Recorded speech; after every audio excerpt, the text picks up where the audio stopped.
We will now proceed with the next segment of this event, the special address. And I request, we have the special address by Sri Undavalli Arun Kumar Garu, who is a distinguished parliamentarian, lawyer, public affairs commentator, and a former member of parliament. Widely respected for his incisive analysis, eloquent public discourse, and keen understanding of governance and public policy, he has consistently contributed to informed debate on issues of national importance. I invite Sri Undavalli Arun Kumar Garu to deliver the special address.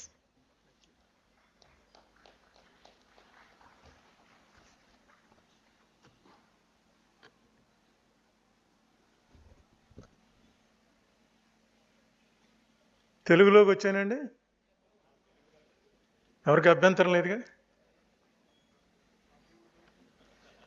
మొదలు పెట్టబోయే ముందు మన VC Janaiah గారితో already Rajasekhar Reddy గారు, KVP Ramachandra Rao గారు ఏర్పాటు చేసినటువంటి foundation వారు మీతో ఆల్రెడీ మాట్లాడారు. 21 లక్షల రూపాయలు డిపాజిట్ చేసి దాని మీద వచ్చేటువంటి ఇంట్రెస్ట్ ఎవ్రీ ఇయర్ 1 లక్ష రూపాయలు ఇంట్రెస్ట్ వస్తుంది.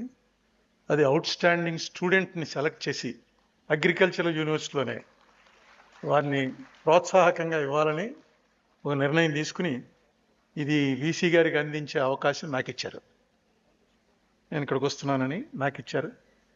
గతంలో ఐ థింక్ ఒక 6 నెలల క్రితం, సంవత్సరం క్రితం ఈ ఫౌండేషన్ ప్రారంభించగానే ఫస్ట్ అవార్డు సుభాష్ పాలేకర్ అని పద్మశ్రీ వచ్చినటువంటి ఒక ఈ అగ్రికల్చరల్ ఫీల్డ్లో స్పెషలైజేషన్ చేసిన ఒక ఫార్మర్ ఆయన చాలా కష్టపడి చేశాడు. పద్మశ్రీ అవార్డు కూడా వచ్చింది. ఆయనకి 25 లక్షల రూపాయల నగదు బహుమతి ఈ ఫౌండేషన్ ద్వారా ఇవ్వటం జరిగింది. ఇది పూర్తిగా అగ్రికల్చరల్ డెవలప్మెంట్ కోసమే ఈ ఫౌండేషన్ పనిచేయాలనేటువంటి ఉద్దేశంతో ఏర్పాటు చేశారు. వీసీ గారిని ఈ కవర్ తీసుకోవాల్సిందిగా కోరుతున్నాను.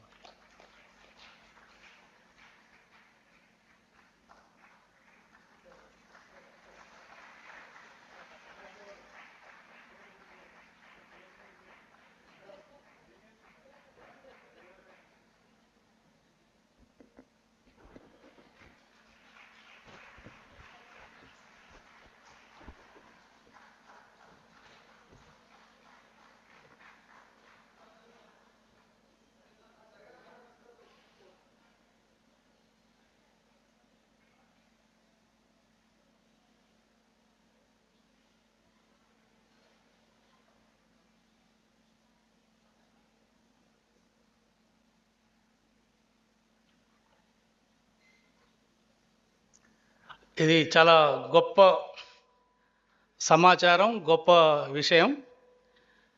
Doctor YSR meritorious award for the outstanding student. Every year ఈ విశ్వవిద్యాలయం కాన్వకేషన్లో 1 లక్ష క్యాష్ ప్రైజ్ ప్లస్ మెడల్ సర్టిఫికెట్స్తో ఈ డాక్టర్ వైఎస్ఆర్ గారి పేరు మీద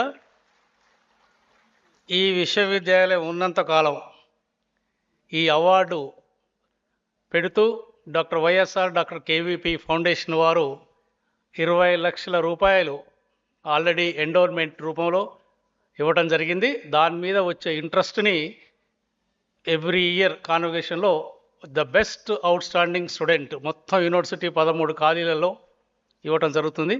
సార్, ఈ సందర్భంగా ఫౌండేషన్ చైర్మన్ డాక్టర్ కేవీపీ గారు అండ్ ఇతర సభ్యులు అండ్ డాక్టర్ అరుణ్ కుమార్ గారు అందరికీ ఈ విశ్వవిద్యాలయం మీద మీకు ఉన్న మమకారం, డాక్టర్ వైఎస్ఆర్ గారి మీద ఉన్న గౌరవంతో కూడిన ఈ అవార్డుని బెస్ట్ స్టూడెంట్కి ఇచ్చి మేము విద్యార్థులను ప్రోత్సహిస్తామని చెప్తూ ఈ సందర్భంగా ఫౌండేషన్ యొక్క చైర్మన్ అందరికీ మరొకసారి ధన్యవాదాలు చెప్తున్నాము. Thank you very much sir.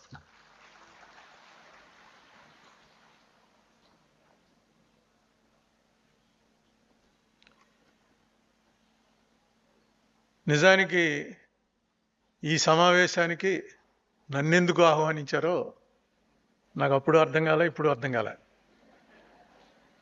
ఎందుకంటే అగ్రికల్చర్ ఫీల్డ్లో ఎండ్ యూజర్స్ మేము, ఏ కూర వండుకుని తింటే బాగుంటుంది అది అంతవరకు చెప్పగలం, కానీ ఎలా చేస్తారు ఒకటి మాత్రం నాకు నేను కాలేజీలో చదువుతున్నప్పటి నుంచి తెలిసింది, నెక్స్ట్ ఎంబీబీఎస్ ఎవరన్నా సరే బైపీసీ స్టూడెంట్కి ఫస్ట్ ప్రయారిటీ డాక్టర్ అవ్వాలి, సెకండ్ ప్రయారిటీ అగ్రికల్చర్ బీఎస్సీ. ఇది ఈవాల్టికి కూడా నిలబడే ఉందని ఇందాక లతీఫ్ గారు చెప్పారు. ఈవాల్టికి కూడా సెకండ్ అగ్రికల్చర్ బీఎస్సీ వస్తుందండి, ఫస్ట్ ఎంబీబీఎస్, సెకండ్ అగ్రికల్చర్. దానికి సంబంధించిన మెరిట్ చూస్తున్నప్పుడు చాలా సంతోషం. ఎందుకంటే మన దేశమే అసలు వ్యావసాయిక ప్రాధాన్యత కలిగినటువంటి దేశం. అయితే నాకు ఒకటి అర్థం కాలేదు, అది వేదిక మీద పెద్దలు మీరు చెప్పాలి. ఎందుకు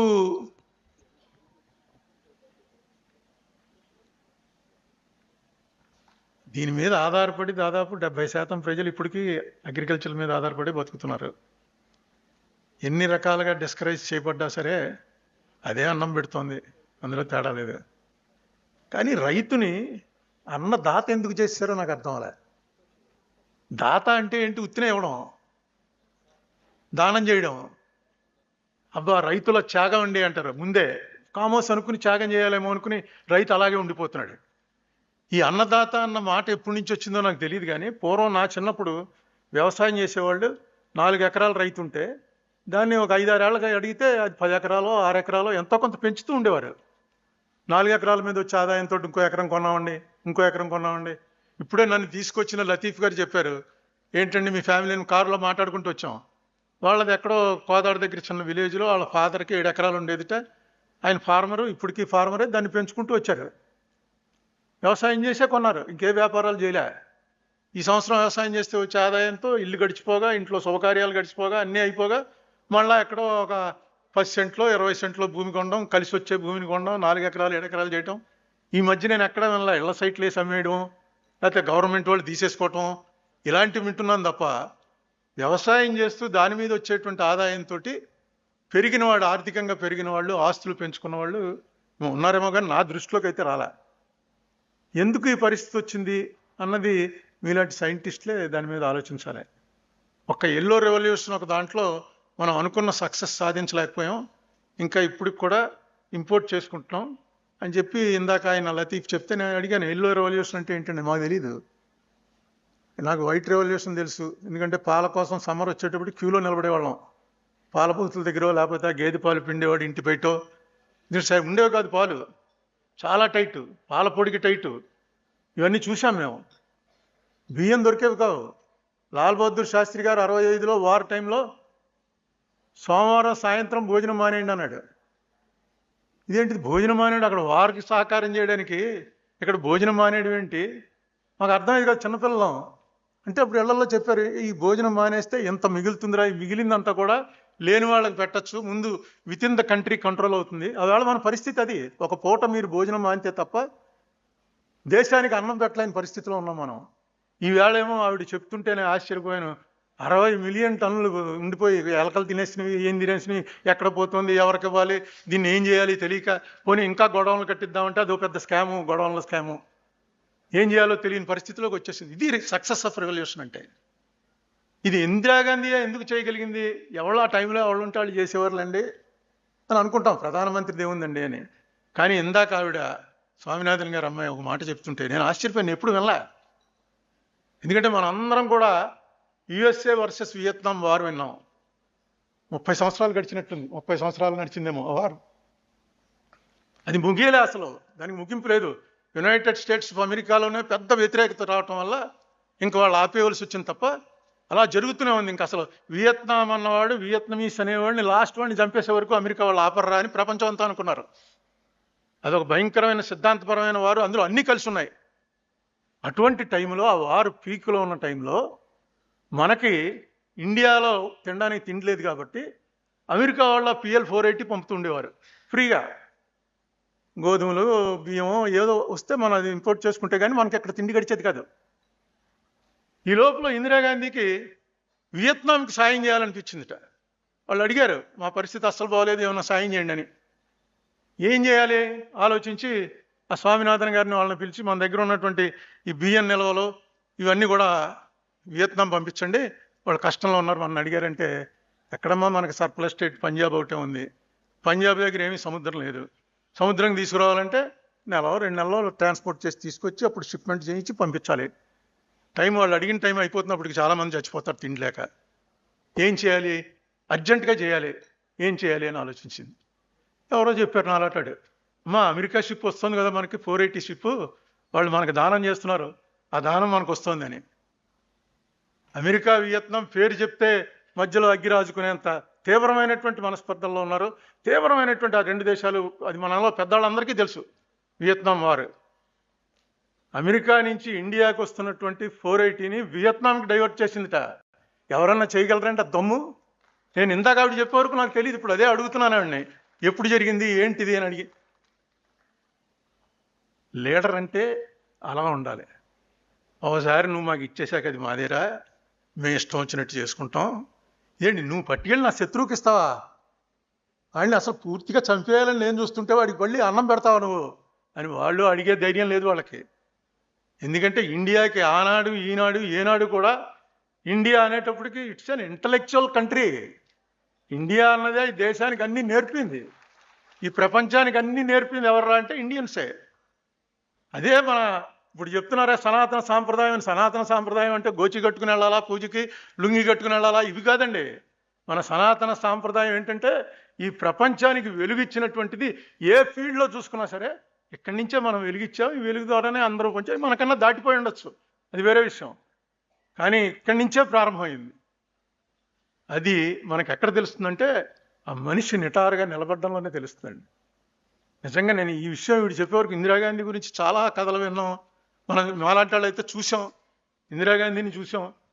ఇందిరాగాంధీ ఏ టైంలో బంగ్లాదేశ్ వార్లో ఎలా చేసింది, గ్రీన్ రెవల్యూషన్లో ఎలా చేసింది, వైట్ రెవల్యూషన్లో ఎలా చేసింది, ఇవన్నీ కూడా మనం చూసాం, విన్నాం, బాగా ఇంకా మెమరీలోంచి చెరిగిపోలేదు. ఇది నేను అనుకోవటం అసలు ఇంకొక లీడర్ ఎవడు, ఏ ప్రపంచంలో ఏ లీడరు కూడా ఇంత ధైర్యం చేయలేడు. ఒక అగ్రరాజ్యం అంటే మామూలు రాజ్యం కదండి. ఆ రోజుల్లో అక్కడ యుఎస్, ఇక్కడ యుఎస్ఎస్ఆర్, ఈ 2 దేశాలు. ఒలింపిక్స్లో అలా చూస్తే 20 గోల్డ్ మెడల్స్ ఉంటే ఒకటికి 11, ఒకటికి 9. అంతరిక్షంలోకి పంపారా, ఏదో ఒకడు ర్యాకెట్ పంపితే ఇంకోటి స్పుట్నిక్ పంపుతాడు, ఒకడు అపోలో అంటే ఇంకోటి లైకా అంటాడు. ఇద్దరు అలా బ్యాలెన్స్లో ఉండేవారు, అమెరికా రష్యా అని. ప్రపంచంలో అన్ని దేశాలు ఇటో వాళ్ళకపోతే సర్వైవల్ లేవనే పరిస్థితిలో ఉండేవి. ఇండియా ఇటు వాళ్ళ, ఇండియా స్ట్రైట్గా నిలబడింది. బంగ్లాదేశ్లో ఇది వచ్చినప్పుడు వెంటనే రష్యా సహాయం కావాల్సి వచ్చింది, రష్యా సహాయం తీసుకుంది. అమెరికన్స్కి అది ఇష్టం లేదు, అయినా వీడు కేర్ చేయలేదు. అంటే రష్యా మనకు దగ్గరలో ఉంది, రష్యా తీసుకుంటేనే మనం బంగ్లాదేశ్లో ఏమన్నా సాయం చేయగలం. అమెరికా వాళ్ళు ఆల్రెడీ వాళ్ళు పాకిస్తాన్ చాలా గొప్ప దేశం అంటున్నారు. సరే మీరు పాకిస్తాన్తో ఉండండి, పర్లేదు, మాకు మేము చేయవలసింది మేము చేస్తామని ఒక దేశం ఏర్పడింది. మన అందరం కూడా, మీలో పెద్దవాళ్ళకి గుర్తుండి ఉంటుంది, కార్డు మీద 5 పైసలు అంటించేవాళ్ళం. గుర్తుందండి? కార్డు మీద ఒక 5 పైసలు అంటించేవాళ్ళం ఎక్కువ. దాని మీద రాసి ఉండేది బంగ్లాదేశ్ రిలీఫ్ ఫండ్ అని. దేశంలో ప్రజల్ని ఇన్వాల్వ్ చేయడం అంటే అది. లాల్ బహదూర్ శాస్త్రి గారు సోమవారం భోజనం మానేమన్నారు. ఇప్పటికీ అలా సోమవారం భోజనం మానేసిన కుటుంబాలు నాకు చాలా తెలుసు. ఆ కుటుంబాల వాళ్ళకి తెలియదు ఎందుకు మానేశారో, వాళ్ళ తాత ఎందుకు మానేశాడో. వాళ్ళ తాత మానేసింది లాల్ బహదూర్ శాస్త్రి పిలుపు విని. వీళ్ళు ఏమనుకుంటారంటే సోమవారం శివుడికి ఇచ్చారు కదండి, శివుడిది ఎందుకు మానేశామండి. ఏంటంటే శనివారం చేస్తారు ఉపవాసం, లేకపోతే ఏకాదశి నాడు చేస్తారు, మీ ఇంట్లో సోమవారం చేస్తున్నారు ఏంటంటే, మా నాన్నగారు శివభక్తుడండి. శివభక్తుడు కాదు, లాల్ బహదూర్ శాస్త్రి భక్తుడు. ఆవేళ లాల్ బహదూర్ శాస్త్రి పిలిపిస్తే నాకు తెలుసున్న కుటుంబాలే, చాలా కుటుంబాలు సోమవారం రాత్రి భోజనం మానేద్దాం ఇవాళ నుంచి. మనం ఏం చేయగలం ఇంతకన్నా దేశానికి ప్రధానమంత్రి గారు చెప్పారు. అలాగే మనం దేశం కాపాడుకుంటూ వచ్చాం. ఇందిరాగాంధీ లాంటి లీడర్స్ వల్ల మనకి ప్రపంచంలో అంతర్జాతీయంగా గుర్తింపు వచ్చింది. అయితే ఆనాడు పొలిటీషియన్స్, ఈనాడు పొలిటీషియన్స్ చాలా తేడా వచ్చేసింది. మేమందరం పొలిటీషియన్సే, కానీ మేము ఉండాలి అంటే రాజకీయంలో అలాగే ఉండక తప్పట్లేదు. ఎందుకు తప్పట్లేదంటే జనం, మీరు చదువుకున్న వాళ్ళు ఎవడో అసలు మాట్లాడ్డు. మేము చదువుకుంటున్నప్పుడైతే మాకు ఓటు లేదు, 21 ఇయర్స్కి వచ్చేది ఓటు. అందుకని విద్యార్థులు రాజకీయాల్లో ఉండాలా వద్దా ఈ డిబేట్లు జరుగుతూ ఉండేవి. ఇప్పుడు మీరందరూ ఓటర్స్ అయ్యండి కూడా దీంట్లో సరైనటువంటి రెస్పాన్సిబిలిటీ తీసుకోకపోతే. అందులో ఎడ్యుకేటెడ్ ఓటర్స్, మీరు your intelligentsia of the country, cream of the society. మీరు తీసుకోవాల్సినటువంటి బాధ్యత మీరు తీసుకుంటున్నారా? మీ ప్రొఫెసర్లు అందరూ ఎప్పుడైనా ఒకసారి వీక్లో ఒకసారి నా రాజకీయం ఏం జరుగుతుంది ప్రపంచంలో, ఎందుకు ఇలా జరుగుతుంది, ఏంటి ట్రంప్, ఏంటి ట్రంప్కి మెంటల్ ఎక్కిందా, మన దగ్గర ఏమన్నా వైద్యం దొరుకుతుందా? అగ్రికల్చర్ వాళ్ళు కదా, మీకు ఏమన్నా దొరుకుతుందేమో, చిన్న కాకరకాయ కనుక 2 మొక్కల కింద కోసిన నోట్లో వేస్తే సెట్ అవుతుందండి. ఎందుకు జరుగుతుందో తెలియట్లేదు. ప్రపంచంలో అసలు ఏం జరుగుతుంది దాని మీద దృష్టి పెట్టేటువంటి ఆలోచన అట్లా, నా కెరియరు, నేను బాగా బతకాలి, నేను ఉన్నత స్థానానికి వెళ్ళాలి, అది లేకుండా ఎవడో ఉండడు. అదే మనిషికి జంతువుకి తేడా. అది అందరికీ ఉండాలి కూడా. కానీ మనం బాగుండటానికి కూడా ప్రపంచ పరిస్థితులు చాలా ప్రభావం చూపుతాయన్నటువంటి ఆలోచన చదువుకున్న వాళ్ళు రావాలి. ఆలోచించండి ఒకసారి. వేళ ఉన్న పరిస్థితులు బాగా ఉన్నాయండి, ఇదే బాగుంది అనుకున్నవాడు నేనేం చెప్పను, కానీ బాగులేదు అనుకున్నవాడు ఏమన్నా ఆలోచన చేస్తున్నాడా? ఎలా ఉంటే బాగుంటుంది? మనం ఏం చేయలేకపోవచ్చు, కనీసం ఆలోచన చేయండి. మనం ఏదో మంచి రోజు 3 పూట్ల బాగా తింటున్న టైంలో ఒక అడుక్కునేవాడు 4 రోజుల నుంచి భోజనం చేయలేదండి అని ఎవడన్నా కనపడితే వాడికి వెంటనే మనం భోజనం చేయక్కలేదు. మనకు కనీసం ఒక్క నిమిషం చివుక్కుమనాలి, మన పక్కనే బతుకుతున్నాడు కదా, ఏంటి దీన్ని ఏం చేయలేమా అని. ఇప్పుడు చాలా చేసాం. ఈవేళ అన్నం కోసం అడుక్కునేవాడిని నేను చూడలే, ఎందుకంటే సెల్ఫ్ సఫిషియెంట్ అయిపోయాం. ఆవిడ చెప్పారు కదా, అన్నం కోసం అడుక్కునే పరిస్థితిలో తీసుకెళ్ళి వాడు నేను అడుక్కుంటున్నానంటే పూర్తిగా కుక్కేసే పరిస్థితి ఉంది. అయినా ఇప్పటికీ నిన్ననే నేను పిఎం గారి స్పీచ్ విన్నాను. 80 కోట్ల మందికి ఈ వేళకి ప్రతి నెల ఫ్రీ రేషన్ ఇస్తున్నట్ట. 80 కోట్లు అంటే దాదాపు 50 to 60% ఆఫ్ టోటల్ పాపులేషన్కి ఉచితంగా బియ్యం తీసుకుని అన్నం తినే పరిస్థితిలో ఈవేళ ఉన్నారని నిన్న రాత్రి మొన్న రాత్రి ఆయన స్పీచ్లో విన్నాను. ఇంతమందికి పంచిపెడుతున్నామని. అది గర్వించవలసినటువంటి విషయం కాదు. ఎందుకుంది? ఎక్కడ తేడా వచ్చింది? అడ్మినిస్ట్రేషన్లో తేడా వచ్చిందా? మన ఫిలాసఫీ తప్ప, అసలు మనం వెళ్తున్న రూట్ తప్ప, ఎక్కడొచ్చింది తేడా అనే ఆలోచన చదువుకున్న వాళ్ళు కనుక చేయటం మానేస్తే, మిగతా వాళ్ళు ఎవడు పనిలో వాడు ఉంటాడు, ఎవడు భక్తి కోసం వాడు పని చేసుకుంటూ ఉంటాడు. కానీ చదువుకున్న వాళ్ళకి కంపల్సరిగా ఒక ఆలోచన వచ్చి తీరాలి. వచ్చితేనే ఈ గ్రీన్ రెవల్యూషన్ వచ్చింది, వైట్ రెవల్యూషన్ వచ్చింది, ఎల్లో రెవల్యూషన్ వచ్చింది. ఈ రెవల్యూషన్స్ అన్నిటికీ బ్లూ రెవల్యూషన్ అంట, అది కూడా సక్సెస్ అయింది. బ్లూ రెవల్యూషన్ అంటే చేపలు, రొయ్యలు, వీటిని అవి కూడా ఎక్స్పోర్ట్ చేస్తున్నాం. వీటన్నిటికీ కారణాలు మీ దగ్గర నుంచే వచ్చాయి, మీ యూత్లోంచే రావాలి. దయచేసి ఆలోచించండి. ఒక్కటి మాత్రం నేను చెప్పి ఆవేళ రాజకీయాలు ఈవేళ రాజకీయాలకు ఉదాహరణ ఒకటి చెప్తాను. ఎందుకంటే మనం అందరం ఈ పంచతంత్రం కథలు చదువుకుంటాం. మంచిది. ఆ పంచతంత్రం కథలు నేను మొన్న కొంచెం ఒంట్లో బాగోక హాస్పిటలైజ్ అయ్యి వచ్చాను. అందుకని మాట మీకు అంత క్లియర్గా రాకపోవచ్చు. ఎందుకంటే ఇక్కడ ఏదో ఎండోస్కోపీ అని ఒక పోటీ పొడిచారు. అది ఇప్పుడు తెలుస్తుంది. ఇదే ఫస్ట్ మీటింగ్ అది అయ్యాక రావటం. ఇప్పుడు తెలుస్తుంది, మాట్లాడుతుంటే కొంచెం దాని ఎఫెక్ట్ ఉందని.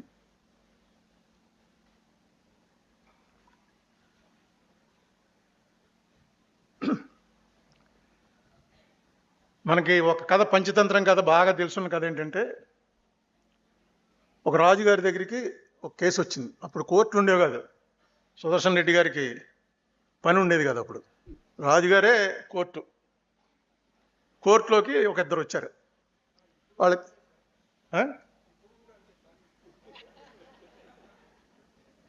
ఇప్పుడు కూడా అంతేనండి, ఏం తేడా లేదు అంటారు. రాజుగారి దగ్గరికి ఏమిట్రా అంటే, అప్పుడు రాజుగారే కోర్టు, ఆ కోర్టులో రకరకాల తగులు వస్తే ఆయన ఏం చెప్తే అదే తీర్పు. రాజుగారి దగ్గరికి వచ్చాడు. వచ్చి ఏంటంటే, ఈయన భూమి అమ్మాడు, భూమి కొనుక్కున్నవాడు అమ్మినవాడు ఇద్దరు తగు. ఏంట్రా తగు? భూమి అమ్మేశాడు. అమ్మేసిన తర్వాత కొనుక్కున్నవాడు అది దున్నుతుంటే లంకి బిందెలు దొరికాయి. లంకి బిందెలు తీసి చూస్తే వాటిలో ఎప్పుడో దాచారు బంగారం, వజ్రాలు, ఏవో వైడూర్యాలు. అప్పుడు పూర్వం అలా ఉండేది, దొంగలు వస్తున్నారు అది అంటే నూతిలో పడేయడమో, ఏదో వాసం కట్టి దానికి గుడ్డ కట్టి కప్పెట్టేయడం, అలా లంకి బిందెలు దొరికాయి. ఈ ఎవరైతే కొనుక్కున్నాడో అతను అన్నాడు, అయ్యా నేను భూమి కొన్నాను తప్ప దాంట్లో ఉన్నటువంటి లంకి బిందెల మీద నాకేం రైట్ ఉంటుంది, అతని పూర్వీకులు అవి, అందుకని ఇది నాకు తీసుకొనిది అతనికి ఇచ్చేస్తున్నాను. అతనేమో గొడవ చేస్తున్నాడండి, నేను అమ్మేశానంటే అమ్మేశానయ్యా, అంతే అయిపోయింది, మళ్ళీ నేను తీసుకోవటం లేదు. ఇది తగు. రాజుగారికి అర్థం అవ్వలేదు. ఈ తగు ఎలా తీరుస్తాం? మంత్రిని పిలిచి అడిగాడు. మంత్రి అలా ఇద్దరు వేసి చూసి ఇద్దరు వాదనలు విని మీరు జూన్ 12వ తారీఖు రండి, అప్పుడు దాకా వాయిదా, అప్పటి నుంచే స్టార్ట్ అయి ఉంటుంది వాయిదాలు. జూన్ 12వ తారీఖు రండి, ఆ వేళ దీన్ని తీర్పు చెప్తాను పంపించాడు. రాజుగారికి అర్థం అవ్వలేదు. జూన్ 12కి ఏమవుతున్నాయా అని అడిగాడు. చూస్తూ ఉండండి అన్నాడు. సరే, జూన్ 12 నాడు మళ్ళీ ఇద్దరు వచ్చారు. మొట్టమొదట కొనుక్కున్నవాడు నమస్కారం పెట్టి, రాజా ఆయన చెప్పిందే కరెక్టు, ఇందులో భూమి అంటూ కొనుక్కున్నాక అందులో ఏం దొరికినది నాదేనండి, ఆయన మాటతో నేను ఏకీభవిస్తున్నాను, నేను ఉంచేసుకుంటానండి అన్నాడు. ఆ రెండో ఆయన లేదండి నేను కూడా బాగా ఆలోచించాను, నిజమే కదా నేను పొలం అమ్మాను కానీ అందులో ఏం దొరికితే అది పట్టుకుపోతానంటే ఎలా కుదురుతుంది, అది నాకు ఇచ్చేయండి అన్నాడు. రాజుగారు స్టన్ అయిపోయాడు. ఏంటి ఈ మంత్రం ఏమన్నా పెట్టాడా ఇతను మంత్రి, ఏం చేశాడా అని. ఏమయ్య ఏంటి ఏం చేసావు అన్నాడు. జూన్ 1వ తారీఖు నుంచి కలికాలం వచ్చేస్తుందండి, కలికాలం రాగానే మొత్తం అందరి ఆలోచనలు మారిపోతాయి, అందుకే 12 దాకా టైం ఇచ్చాను, ఆవేళ అగ్రికల్చర్ కాలేజీలో వ్యవహారం కూడా ఉంది కాబట్టి కరెక్ట్ టైం అది అనుకుని ఇచ్చాను అన్నాడు. మరి ఇప్పుడు ఏం చేయాలి, గోల్డ్ ఎవరికి ఇవ్వాలన్నాడు. గవర్నమెంట్ తీసుకుందాం, మందే గోల్డ్, ఇద్దరిది కాదు. అప్పటి నుంచి స్టార్ట్ అయింది డిస్ప్యూట్. ఏమన్నా అంటే గవర్నమెంట్కి వెళ్ళిపోతుంది. ఇది ఎప్పుడు జరిగిందో, కలికాలం ఎప్పుడు వచ్చిందో పండితులు ఒక్కో లెక్క చెప్తాడు. కనీసం జీసస్ క్రైస్ట్కి ముందే, జీసస్ క్రైస్ట్ పుట్టిన తర్వాత హిస్టరీ రికార్డ్ అయింది. కలికాలం జీసస్ క్రైస్ట్ తర్వాత వచ్చిందనడానికి లేదు. మనకి శ్రీకృష్ణుడు అది 7,000 సంవత్సరాల ముందు అంటారు, 5,000 ఏళ్ళు ముందు అనుకోండి. అంటే ఇప్పటికీ 7,000 ఏళ్ల తర్వాత ఇలాంటిదే ఒక ఇన్సిడెంట్ జరిగింది. 1941 అనుకుంటాను, కరెక్ట్గా ఇయర్ గుర్తు రాలేదు నాకు.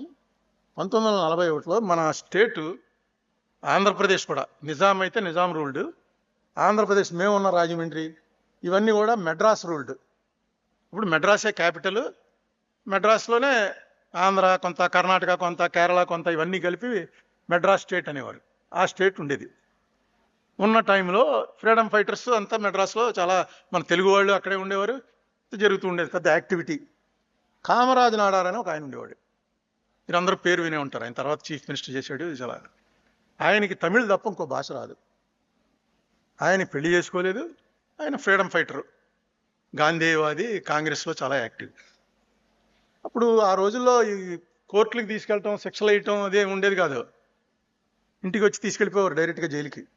కలెక్టర్ ఆర్డర్ ఇచ్చేసేవాడు, ఈయన్ని 2 ఏళ్ళు లోపల పెట్టు అని. సరే, ఓ రోజు పొద్దున్నే పోలీసులు వచ్చారు. అప్పటికే వీళ్ళు పెద్ద లీడర్స్, వీళ్ళకి గౌరవం ఇచ్చేవారు. సార్ మిమ్మల్ని డిటైన్ చేయమన్నారు, వచ్చేయండి జైలుకి పోదాం అని. కొంచెం స్నానం జ్ఞానం చేసి వస్తాను అని లోపలికి వచ్చి చూసి ఎవరికో కబురెట్టాడు. ఒరే షణ్ముఖం ఇలా రా అని ఉన్న పిలిచాడు. ఆ ఇంటి పక్కన అక్కడ ఉన్నవాడు వచ్చాడు. నా దగ్గర 40,000 రూపాయలు కాంగ్రెస్ ఫండ్ ఉంది, ఈ 40,000 రూపాయలు వీళ్ళు జైలు పట్టుకుపోతున్నారు, ఎప్పుడు వదులుతారో తెలియదు. ఆ రోజుల్లో వాళ్ళకి గింకులు పెద్ద తెలిసి ఉండేవి కాదు, బ్యాంకులు కూడా నేషనలైజ్డ్ కాదు, ప్రైవేట్ బ్యాంకులో ఉండేవి. బ్యాంక్ నాలెడ్జ్ చాలా పెద్ద వాళ్ళకి తప్ప ఉండేది కాదు. ఈ 40,000 పట్టుకెళ్ళి శ్రీనివాస్ అయ్యంగార్ అని హిందూ పేపర్ ఆయన ఉన్నాడు, ఇప్పుడు హిందూ పేపర్ మనం చదువుతాం, అది ఆ రోజుల్లో శ్రీనివాస్ అయ్యంగార్ అని, ఆయన కూడా హిందూ పేరు పెట్టిందే supporting the national movement, Congress మూవ్మెంట్ని వాళ్ళు సపోర్ట్ చేసేవారు, వాళ్ళు కాంగ్రెస్ వాళ్ళే.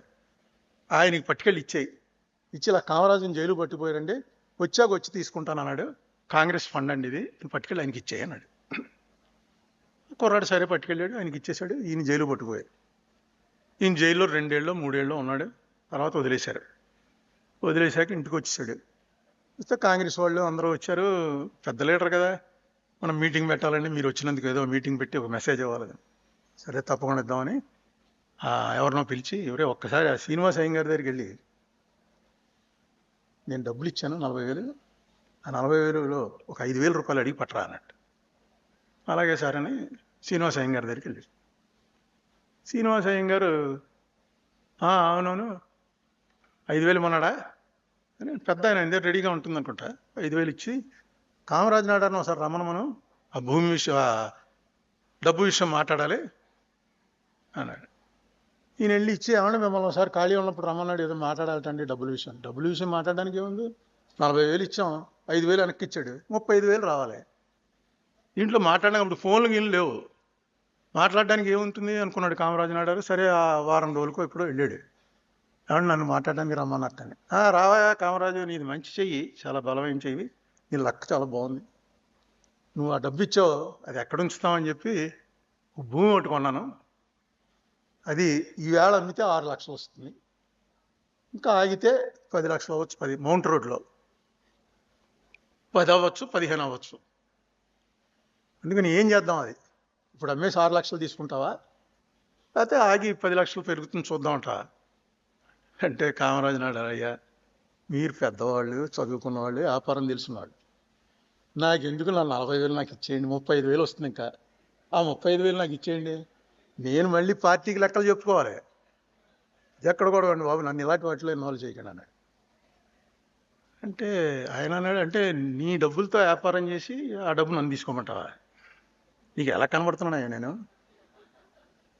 తప్పు, నువ్వు అలా చేయకూడదు, ఆ డబ్బు నీది, నాకు ఇచ్చావు, నేను ఏదో కలిసి వచ్చింది అంటే, అయ్యా అది కలిసి రాకుండా 40,000 20,000 అయిపోయింది అనుకోండి, నాకు 20,000 ఇచ్చేవారా మీరు, ఎవరు కదా, నాకు 40,000 నాకు ఇచ్చేస్తారు కదా, మీ అంత నీతివంతుడిని కాకపోయినా అండి, నాకు నా 40 నాకు ఇచ్చండి.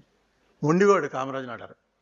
ఆయన అలాగే చూచా, ఇలాంటి మాటలు పెట్టక నాకు ఇది ఒక అపకీర్తి, ఆ డబ్బుతో నేను చేశానని నేను ఎట్టి పరిస్థితిలో ఒప్పుకున్నాను, అమ్మేద్దాం, 6 లక్షలు పట్టుపో, చచ్చా, నేను అసలు సమస్య లేదని ఇక్కడే పారేసిపోతాను. పంచాయతీ పెట్టారు. ఇది నాకు ఎలా తెలిసిందంటే 2007, 8, 9లో నేను కాంగ్రెస్ పార్టీ మెడ్రాస్ ఇన్ఛార్జిగా ఉన్నాను, సిడబ్ల్యూసి మెంబర్గా. అక్కడికి వెళ్ళినప్పుడు అక్కడ ఒక కాంగ్రెస్ భూమి ఉంది, దానికి ఏదో బేరం వచ్చింది. ఆ బేరం వచ్చినప్పుడు నన్ను వెళ్ళి అక్కడ ఎవరైతే ఇన్ఛార్జ్ ఉంటాడో ఆ ఇన్ఛార్జే చూడాలి మొత్తం. ఆ డాక్యుమెంట్లు తెప్పిస్తే అన్నీ తమిళ్లో ఉన్నాయి. ఆ పక్కన పిసిసి ప్రెసిడెంట్ కృష్ణస్వామి గారు అని ఉంటే ఆయన చేత చదివించాను. ఏంటి సార్ నాకు ఇంగ్లీష్లో చెప్పండి అని. ఆయన చదివి చెప్తే చివరికి పంచాయతీ పెట్టారు. వీళ్ళిద్దరిని రాజుగారి దగ్గరికి వెళ్ళారు సార్, కలికాలం ముందు వెళ్ళినది మొన్న జరిగింది, 70 ఏళ్ల క్రితం. పంచాయతీ పెట్టి ఆ పంచాయతీలో సత్యమూర్తి వీళ్ళందరూ సంతకాలు ఉన్నాయి, అందరూ పెద్ద పెద్ద లీడర్స్ అందరూ కూర్చుని చివరికి ఏం చేశారంటే, ఈయన తీసుకొని ఉంటున్నాడు, ఆయన తీసుకొని ఉంటున్నాడు కాబట్టి ఈ భూమి ఏదైతే కొన్నారో ఆ భూమిని కాంగ్రెస్ పార్టీ పేరున రిజిస్టర్ చేసేయండి. కాంగ్రెస్ పార్టీకి రిజిస్టర్ చేశారు. ఇప్పుడు దాని వర్త్ నేను వెళ్ళినప్పుడు 700 కోట్లు, 21 ఎకరాలు. ఆ 700 కోట్లు కూడా మేము అమ్మలేదు, ఎందుకంటే ఇంకా పెద్ద ఆఫర్లు వచ్చేస్తున్నాయి. మెడ్రాస్లో మౌంట్ రోడ్లో ఈ ఆస్తి ఎలా వచ్చిందంటే, పంచతంత్రం కథలోది మళ్ళీ రిపీట్ అయింది. తర్వాత ఒక్కసారి మీ ఊర్లో లీడర్ ఎవడో చూసుకోండి, ఫ్రీడమ్ ఫైట్లో మా ఊళ్ళో లీడర్ ఎవడో చూసుకుంది, అందరూ అలాగే ఉండేవారు. రాజకీయాల్లోకి వస్తున్నాడు అంటే వాడు త్యాగం చేయడానికి వచ్చేవాడు. The most essential ingredient to be A politician is త్యాగం, సాక్రిఫైస్. ఏం త్యాగం చేశాడు అదే లెక్క చూసేవాళ్ళు. ఈవేళ ఏంటి, ఎంత ఉంది, ఎంత సంపాదించాడు, ఎంత సంపాదించగలడు, మనకేమైనా పెడతాడా, పక్కన తిరిగితే మనకేమైనా వస్తుందా? దీనికి కారణం పొలిటీషియన్స్ కాదండి. నిజంగా ప్రజలు కనుక ఆనెస్ట్ వాడిని ఎన్నుకోవడం మొదలెడితే పొలిటీషియన్స్ కూడా ఆనెస్ట్ అయిపోతారు. ఎందుకంటే మాకు పవర్ కావాలి, ఆనెస్ట్గా ఉంటే పవర్ వస్తుందంటే ఖచ్చితంగా అందరూ ఆనెస్ట్ అయిపోతారు. ఉదాహరణకు కేరళలో లేదు కరప్షన్. కేరళలో 60 లక్షల రూపాయల స్కామ్ వస్తే ఫైరింగ్ జరిగి 3 చచ్చిపోయి ముఖ్యమంత్రి గారు దిగిపోయాడు, ఉమెన్ చాందీ గారు. 60 లక్షల స్కామ్. ఇక్కడ మీరు హైదరాబాద్లో ఎవరన్నా ఓడిపోయిన కార్పొరేటర్ని 60 లక్షల స్కామ్లో ఏమైనా 60 లక్షలు తినేసేవటానండి, ఎంత కోపం వస్తుంది. అంటే మేము ఎలా కనబడుతున్నా, 60 లక్షలు చెప్పేది ఏదో 5-6 కోట్లన్నా చెప్పాలి, కానీ 60 లక్షలు అంటావు నువ్వు. అంతే, అలాగే ఉంది ఇండియా అంతాను, ఎక్సెప్ట్ ఫ్యూ ప్లేసెస్. ఈ పరిస్థితిని ఎవడు మార్చగలడంటే ఖచ్చితంగా మీరే మార్చగలరు, మారుస్తారు కూడా. ఇది పర్మనెంట్ కాదు, మార్పులు చాలా వస్తున్నాయి, ఖచ్చితంగా మార్చగలరు కూడా. అలా మార్చిన రోజున మనకు నిజంగా ఈ అగ్రికల్చర్ యూనివర్సిటీ ఇందిరాగాంధీ పెట్టింది, ఇందిరాగాంధీ ఇలాంటి 480 PL 480 ఇలాంటి అడ్వెంచర్స్ చేసింది, ఇది ఇంకా నిలబడింది, ఇంకా ఎంతమంది స్టూడెంట్స్ ఉన్నారు. అరే ఈ కంట్రీని మనం ఎందుకు నెంబర్ 1 చేయలేము అనేటువంటి ఒక ఛాలెంజ్, అట్లీస్ట్ చేయడం కష్టం అవ్వచ్చు కానీ ఎందుకు చేయలేము అనే ఒక ఛాలెంజ్ తీసుకునేటువంటి యాటిట్యూడ్ రావాలంటే ఈవేళ యంగర్ జనరేషన్ చేతిలో ఉంది. అది మొత్తం మారిపోతుంది, ఏదో వచ్చేసింది, అన్నీ మింగేస్తుంది. అయినా మన వాళ్ళు ఎవరు నిరుత్సాహపట్లే. ఏం పర్లేదండి, దీంట్లో కూడా మ్యాక్సిమం ఎంప్లాయ్మెంట్ ఇండియన్స్కే వస్తుంది. ఈవేళ ఇండియా లేని ప్రపంచంలో ఏ దేశము లేదు. ఇండియన్స్ అక్కడికి వెళ్ళకపోతే ఆ దేశం చాలా వెనకబడి ఉన్న దేశం కింద లెక్క. మన వాళ్ళే ఈ కంప్యూటర్ దగ్గర కూర్చుని 16 గంటలు పనిచేయగలరు. నాకు ఎప్పుడో అట్లాంటాలో తెలుగు మహాసభలకు వెళ్తే అక్కడ పివి నరసింహారావు గారు కలిశారు 2000లో. అప్పుడు చెప్పాడు ఆయన ఏమనంటే, ఈ డెస్క్ జాబ్స్ చేయటంలో మన ఏషియాలో మన పార్ట్, మన ప్రాంతం ఇండియా, బంగ్లాదేశ్, పాకిస్తాన్, శ్రీలంక, ఈ పార్ట్ డెస్క్ జాబ్ చేయటంలో ఎక్స్పర్ట్స్. ఎన్ని గంటలైనా డెస్క్ దగ్గర కూర్చుని ఆలోచిస్తూ బుర్రకు పని చెప్పి చేయగలరు. దీని ముందు రెవల్యూషను ముక్కు తప్పడ జాతులు చైనా, జపాన్ వాళ్ళు రెంచులతో ఎంత పనైనా చేయగలరు. అలా రెంచులతో పనిచేసే టైంలో వాళ్ళు విపరీతంగా డెవలప్ అయ్యారు. మనకి డెస్క్ జాబ్ చేయగలం. డెస్క్ జాబ్లో సక్సెస్ ఎక్కడికి పోతామో తెలియదు, అక్కడికి పోతామని చెప్పారు. నిజంగానే ఈవేళ ప్రతి వాడు ఎక్కడో చోట ఉన్నాడు. మీ అబ్బాయి ఎక్కడ ఉన్నాడంటే క్యూబాలో ఉన్నాడంటాడు, ఇంకోడేమో స్వీడన్లో ఉన్నాడంటాడు, ఇంకోటి ఆస్ట్రేలియాలో ఉన్నాడంటాడు. వీళ్ళనేమి మీరు డబ్బు ఇచ్చి వాళ్ళు సంపాదించి ధనవంతుల పిల్లలే వెళ్ళట్లేదు, చాలా చిన్న పిల్లలు కూడా వెళ్తున్నారు. ఎలాగైతే మన కుటుంబం, మన ఫ్యామిలీ బాగుండాలనే ఆలోచన ఉందో అలాగే మనం ఏం చేసి మన దేశాన్ని డెవలప్ చేసుకోగలమని ఆలోచన చేయండి. అది నిజంగా ఇందిరాగాంధీ లాంటి వాళ్ళకి నివాళులు అర్పించినట్టు అవుతుంది. Thank you. నమస్తే.